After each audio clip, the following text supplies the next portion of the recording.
Assalamu алейкум, урматтуу достор. Каракол шаарынын Абая көчөсүнөн 17-даректеги үй.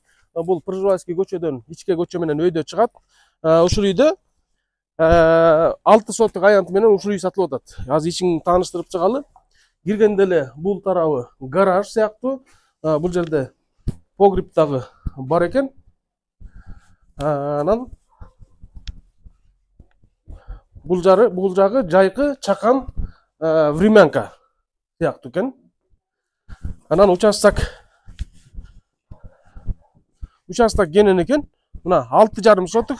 Документ боюнча 6,5 экен. А так фактически орусча айтканда андан көбүрөөк дейт.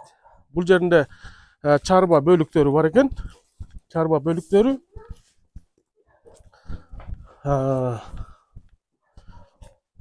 Бул жеринде да кичинекей чакан склад сыяктуу. Бутту чечели. Бисмилlah. Достор, мына киргенде эле бут чечкен жер. Монун астында дагы подвал бар экен. Могу учакта азыр көрүп аткан мебелдин баары калат. Бул жер дагы чоң бөлмө экен. Бул жерде 4 терезе экен. Жарык бийик. Стена калың.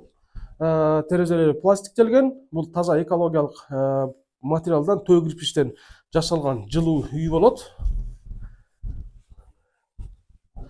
Анан бул тарабында мына киргенде эле кол жууган жери. Анан мынакей могу стиральный машина, могу мебелдердин баары.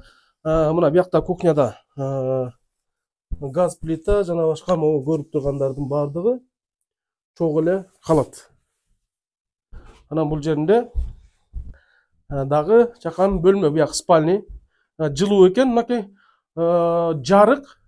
Кызыккандар болсо, могу бияктагы могу мебелдердин баардыгы, бош шкафтардын баардыгы ушу баасы менен кошо калат. Кызыккандар болсо төмөндөгү номерге байланышыңыздар, баасы келишимдүү.